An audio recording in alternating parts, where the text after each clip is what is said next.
Hare Krishna Krishna Krishna Hare Hare Hare Ram Ram Ram Hare Hare. Good morning everyone, welcome back to my channel memes world. আশা করব আপনারা সকলেই খুব ভালো আছেন। তো ফ্রেন্ডস, আজকে আমি আপনাদের সাথে এই ভিডিওটা শেয়ার করব, কারণ এই ভিডিওটার জন্য আমার কাছে অনেক কমেন্ট এসেছে যে আমি কি করে আমার পিতলের মূর্তি ক্লিন করি। তো ফ্রেন্ডস, শুরু করার আগে বলে দিচ্ছি, পিতলের মূর্তি দুদিন পরপরই কালো হয়ে যায়, সেই জন্য পিতলের মূর্তিকে কিছুদিন পরপরই ক্লিন করতে হয়। তো আমি যেভাবে ক্লিন করি সেটাই আমি আপনাদের সাথে শেয়ার করব। আই হোপ আপনাদেরও হেল্প হবে, কারণ এই ধরনের পিতলের মূর্তি আপনাদেরও সিংহাসনে আছে। তো চলুন আর দেরি না করে শুরু করে দিচ্ছি আজকের ভিডিও।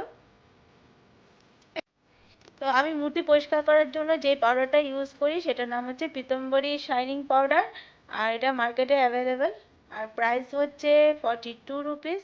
তো এই পাউডারটা দিয়ে পরিষ্কার করলে মূর্তি ভীষণ শাইন করে। তো আমি দেখাচ্ছি আমি কি করে করি। তো চলুন শুরু করে দিচ্ছি আজকের ভিডিও। তো শাইনিং পাউডারটা আমি অল্প করে ঢেলে নিচ্ছি।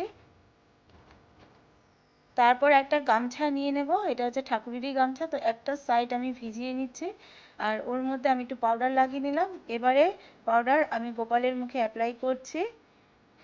তো খেয়াল রাখতে হবে যে সব জায়গায় যেন ভালো করে পাউডারটা লাগানো যায়, কারণ এক জায়গায় একটু বাদ পড়লে সেই জায়গাটা কালোই থেকে যাবে। তো আমি চেষ্টা করছি ভালো করে অ্যাপ্লাই করার, আর পুরো পাউডারটা যখন অ্যাপ্লাই করা হয়ে যাবে তারপর 5 মিনিট আমি রেখে দেবো শুকানোর জন্য, কারণ যেহেতু একটু জল ইউজ করেছি সেই জন্য।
পাউডার লাগানো হয়ে যাওয়ার পর 5 মিনিট রেখেছিলাম, তারপর ভালো করে চান করিয়ে শুকনো গামছা দিয়ে মুছে নিয়েছি। আর দেখতেই পাচ্ছেন ঠাকুর খুব চকচক করছে।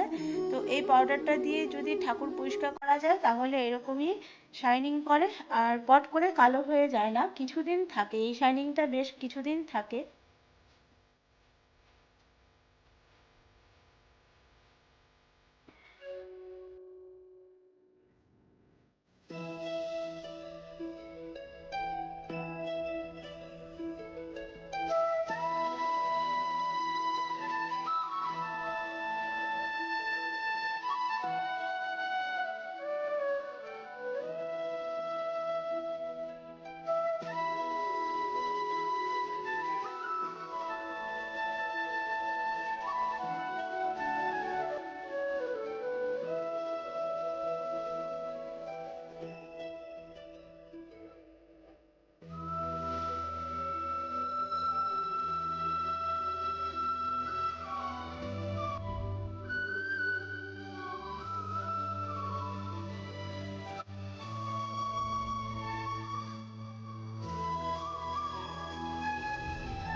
তো ফ্রেন্ডস, আজকে ঠাকুরের চান হয়ে গেল, চানের পর ড্রেস পরা সাজুগুজু সব কমপ্লিট হয়ে গেল। তাহলে আজকের আমার এই ভিডিওটা আপনাদের কেমন লাগলো কমেন্ট করে অবশ্যই জানাবেন। ভালো লাগলে লাইক শেয়ার সাবস্ক্রাইব করবেন, আর সাবস্ক্রাইব করার সময় পাশে থাকা বেল আইকনটা ক্লিক করে অল করার অনুরোধ রইল। তো ফ্রেন্ডস, আজকের ভিডিওটা আমি এখানেই এন্ড করছি। আবার দেখা হবে নতুন ভিডিও নতুন ব্লগে। ততক্ষণের জন্য সবাইকে বলছি ভালো থাকবেন, সুস্থ থাকবেন আর সাবধানে থাকবেন। Bye bye.